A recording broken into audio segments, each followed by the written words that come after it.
And welcome you all to beat the street.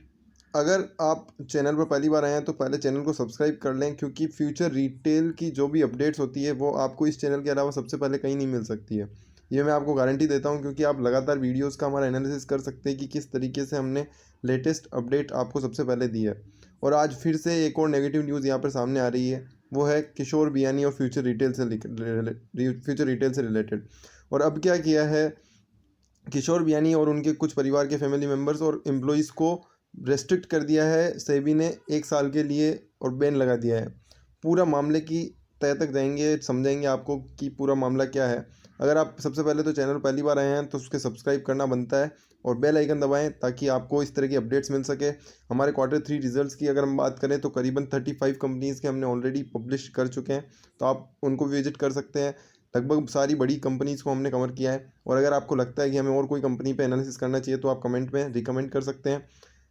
अब आ जाते हैं हम फ्यूचर रिटेल और किशोर बियानी के ऊपर। किशोर बियानी जो कि फ्यूचर रिटेल और फ्यूचर ग्रुप के जो सीईओ हैं, तो फ्यूचर ग्रुप की जो पूरे जो इनके चीफ एग्जीक्यूटिव ऑफिसर हैं वो किशोर बियानी है, और उनको यहाँ पर रिस्ट्रिक्ट कर दिया है 1 साल के लिए। आज 3 फरवरी को ये नोटिस आया है सेबी के द्वारा। अब पूरा जो मामला था वो शुरुआत होती है 2017 में। एक इन्वेस्टिगेशन किया जाता है, अनपब्लिश्ड प्राइस सेंसिटिव इन्फॉर्मेशन। और एक ये बहुत बड़ी टर्म है, बट इसको समझना बहुत ज़रूरी है। इसको हर वर्ड को हम अगर अलग अलग करें तो इसका मतलब होता है unpublished price sensitive information. Unpublished का मतलब होता है जिसे पब्लिश नहीं किया गया, जो Q3 Q1 इस तरीके से जो रिजल्ट पब्लिश होते हैं उसमें पब्लिश नहीं किया, बट उसकी जो इन्फॉर्मेशन है वो काफ़ी प्राइस सेंसिटिव है और उसके कारण शेयर प्राइस में काफ़ी इंपैक्ट देखने को मिल सकता है। लाइक अगर आप ऐसा समझें कि फ्यूचर रिटेल का रेवेन्यू का फिगर अगर हमको पहले ही पता चल जाए, तो या प्रॉफिट का फिगर हमारे को पहले ही पता चल जाए, तो काफ़ी बढ़िया ट्रेड किया जा सकता है और काफ़ी अच्छा प्रॉफिट हेफ्टी अमाउंट कमाया जा सकता है। तो इस तरीके का 2017 में एक मैनिपुलेटिव ट्रेड प्रैक्टिस किया यूज़ किया गया था unpublished price sensitive information share करने के कारण। तो 2017 में जो इन्वेस्टिगेशन किया गया उसके कारण 2017 में जो ये चीज़ हुआ, वाक़या हुआ, उसका रिजल्ट आज 3 फरवरी को आया है। और सेबी ने यहाँ पर फिर आप कह सकते हैं फ्यूचर रिटेल के साथ यहाँ पर फ्यूचर रिटेल के शेयर होल्डर्स के लिए ये काफ़ी काले बादल मंडराते जा रहे हैं, क्योंकि आज दिल्ली हाई कोर्ट में जिस तरीके से बात हुई, फिर स्टेटस क्वो का ऑर्डर आया, उसके बाद फिर से अब ये किशोर बियानी का restriction on the share market. तो ये चीज़ें काफ़ी नेगेटिव है और फ्यूचर रिटेल के शेयर्स पे आप देख सकते हैं काफ़ी नेगेटिव इम्पैक्ट हमेशा देखने को मिल रहा है। आज भी -5% रहा। और अब हम समझते हैं कि इनके अलावा और कौन कौन हैं जो यहाँ पर फंसे हुए हैं। तो Kishore Biyani, Future Corporate Resource Private Limited, Anil Biyani, FCRL Employ Welfare Trust, Rajesh Pathak, Rajkumar Pandey, Virendra Samani, Arpit Maheshwari, और इस तरीके की जो कंपनीज और ट्रस्ट और साथ ही साथ ये सारे जो बंदे हैं वो इनके खास बंदे हैं। तो वहाँ पर इन सभी को यहाँ पर रिस्ट्रिक्शन कर दिया है और करीबन 1 साल की रिस्ट्रिक्शन लगाई गई है। और ये नोटिस यहाँ पर हमने आपके सामने रखा है, जिसमें साफ साफ बताया गया है कि करीबन 1 साल को यहाँ पर रिस्ट्रिक्शन लगा दिया गया है।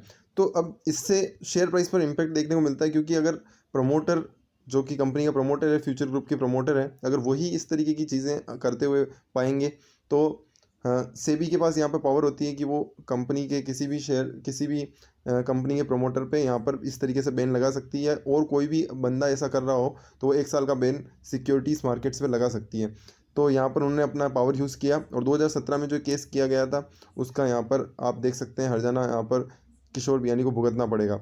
और उनको 1 साल तक security market future retail limited या किसी और कंपनी के शेयर्स भी यहाँ पर ट्रेड करने की परमिशन नहीं होगी इन सभी लोगों के साथ। अब कुछ अपडेट्स आपको फ्यूचर रिटेल से रिलेटेड दे देता हूँ। आज हमारी एक सुबह लेटेस्ट वीडियो आई थी जिसमें हमने बताया था कि किस तरीके से दिल्ली हाई कोर्ट के स्टेटस क्वो का ऑर्डर को फ्यूचर रिटेल लिमिटेड ने यहाँ पर चैलेंज किया है कि वो स्टेटस क्वो का ऑर्डर नहीं दे सकता। दिल्ली हाई कोर्ट में ही चैलेंज किया गया। तो उसकी जो सुनवाई है वो इमरजेंसी सुनवाई रखी गई है 4 फरवरी को, और उसमें साफ साफ बताया गया है कि 10 दिन के अंदर अंदर सबको ये स्टेटस अपडेट बतानी है कि कंपनी ने 25 अक्टूबर 2020, जबकि सिंगापुर का एक इंट्रीम ऑर्डर आया था, इमरजेंसी अवार्ड दिया गया था, उसके बाद से यहाँ पर क्या क्या चीज़ें हुई है उसका स्टेटस बताना है। साथ ही साथ कंपनी के कुछ अपडेट्स जो हैं वो हाई कोर्ट से रिलेटेड है, जिसमें उन्होंने बताया था कि किस तरीके से आर्बिट्रल ट्राइब्यूनल को साल्वे ने एक्सप्लेन किया था, जो कि रिलायंस के वकील हैं। उन्होंने बताया था कि किस तरीके से मानना जा रहा था कि यहाँ पर जो हमारा इमरजेंसी अवार्ड होता है वो एक आर्बिट्रल ट्रिब्यूनल नहीं है और उसका अवार्ड नहीं माना जाना चाहिए, बट दिल्ली हाई कोर्ट ने एडमिट किया कि हम उसे आर्बिट्रल ट्रिब्यूनल मानेंगे और उसका जो भी अवार्ड होगा वो यहाँ पर इंडिया में उसको वैलिडिटी होगी। मतलब कि जो भी अप्रूवल दिए गए हैं सेबी सीसीआई द्वारा वो अभी वापस से ले लिए गए हैं और स्टेटस को मेंटेन करने की कहा है। मतलब कि जो जिस स्टेटस में पहले था वो उसी स्टेटस में वापस आ गया है। तो अब यहाँ से निकल के आता है कि अ, अब क्या होगा। तो 4 फेब को यहाँ पे जो कल है उसको हियरिंग होगी और उसमें यहाँ पे बहुत सारी चीज़ें क्लियर होती हुई नजर आएगी। और उसके बाद मेरे को लगता है 1-2 हियरिंग और होगी जिसमें ये एक्सप्लेन किया जाएगा कि किस तरीके से स्टेटस को मेंटेन करने के पीछे का जो लॉजिक है और उसके बाद जो चीज़ें हुई है वो उस पर दिल्ली हाई कोर्ट किस तरह से जजमेंट देता है, वो सबसे क्रूशियल यहाँ पर निकलते आएगा। और फ्यूचर रिटेल के लिए और फ्यूचर ग्रुप के जितने भी शेयर होल्डर्स हैं उन सबके लिए वो काफ़ी इंपॉर्टेंट पॉइंट मैटर करता है। अगर कहीं ना कहीं अगर अमेजोन के फेवर में केस आता है तो यहाँ पर फ्यूचर ग्रुप के सारे शेयर होल्डर्स और सारे इन्वेस्टर्स और सारे एम्प्लॉइज से रिलेटेड और सबको इंसॉल्वेंसी में जाना पड़ेगा, जिसके कारण क्या होगा कि यहाँ पर उनके इन्वेस्टर्स का काफ़ी बड़ा नुकसान होने वाला है। क्योंकि अगर किसी ने भी शेयर्स खरीदे हैं because of the Reliance deal तो इससे कारण इसके बाद यहाँ पर काफ़ी शेयर में नेगेटिव इम्पैक्ट देखने को मिला, क्योंकि डील हुई नहीं, फिर होल्ड आया, फिर emergency award, Singapore arbitration court, इस तरीके की बहुत सारी चीज़ें हुई, जबकि करीबन इंडिया की सबसे बड़ी रिटेल डील होने वाली थी। तो ये काफ़ी इंपॉर्टेंट पॉइंट होगा, दिल्ली हाई कोर्ट किस तरह से जजमेंट देता है उसको फिर किस तरह से चैलेंज किया जाता है। तो ये चीज़ें 4 फरवरी को क्लियर होती होगी, जो हमारे चैनल पर सबसे पहले आपको देखने को मिलेगी। तो चैनल को सब्सक्राइब करके रख लें, बेल आइकन को प्रेस कर दें ताकि आपको इस तरह की अपडेट्स मिल सके। और बाकी अगर आप चैनल पर नए हैं तो आपको बता दें कि आप कमेंट सेक्शन में हमें जिस टॉक पे हमारे को एनालिसिस करना है वो आप बता सकते हैं ताकि हम आपके लिए उस तरह की अपडेट्स लेकर आ सकें। वीडियो पसंद आया तो वीडियो को लाइक करें, शेयर करें अपने फ्यूचर ग्रुप के शेयर होल्डर्स, इन्वेस्टर्स, दोस्तों के साथ जिन्होंने इस पर इन्वेस्ट किया है। और बाकी वीडियो को फैलाएं ताकि हमारा भी थोड़ा सा हेल्प हो सके, ताकि हमको भी थोड़े सब्सक्राइबर और हमारी रीच बढ़ सके। Thank you so much. एक और जो बड़ी बात निकल के आती है वो है कि सिंगापुर आर्बिट्रेशन कोर्ट का ऑर्डर की जो वैलिडिटी है वो उससे भी थोड़े टाइम पहले एक्सटेंड कर दिया गया था, जिसके ऊपर भी हमने एक सेपरेट वीडियो बनाई है और उसका कमेंट बॉक्स या हम डिस्क्रिप्शन में उसका लिंक दे देंगे, जो आप जाके चेक कर सकते हैं। वो उसका अवार्ड अभी तक पता नहीं है कि कब तक आने वाला है, बट दिल्ली हाई कोर्ट का मानना ये है कि उस अवार्ड को भी एक्सटेंड, उस अवार्ड तक जब तक अवार्ड नहीं आ जाता तब तक सबको वेट करना होगा, तब तक डील होल्ड पे चली जाएगी। तो ये एक बहुत बड़ा क्रूशियल पॉइंट निकल के आता है फ्यूचर रिटेल शेयर होल्डर्स के लिए, क्योंकि अगर डील कभी भी होल्ड पे जाती है, ये सिंगापुर के कोर्ट के लिए वेट करते हैं।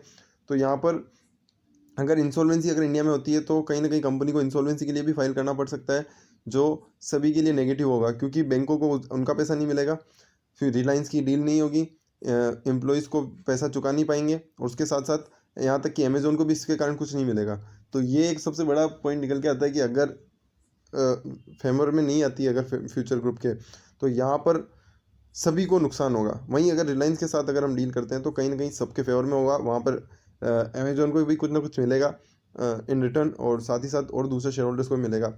तो इस केस से रिलेटेड सारे स्टेटस अपडेट्स आप हमारे चैनल पर ज़रूर से फॉलो कर सकते हैं, चैनल को सब्सक्राइब कर सकते हैं ताकि आपको इस तरह के अपडेट्स मिल सके। बाकी वीडियो को लाइक, शेयर, कमेंट करते रहें ताकि आपको इस तरह की अपडेट्स मिल सके। 3 फेब को आज बार कर दिया गया है, तो अब 1 साल तक कोई भी CEO किशोर बियानी के साथ साथ सभी बंदे, अनिल बियानी वेलफेयर ट्रस्ट, राजेश पाठक, राजेश कुमार पंदे, वीरेंद्र सामानी, अर्पित माहेश्वरी करके कोई भी बंदा यहाँ पर नहीं ट्रेड कर पाएगा 1 साल तक। तो ये अपडेट है। Thank you so much for listening.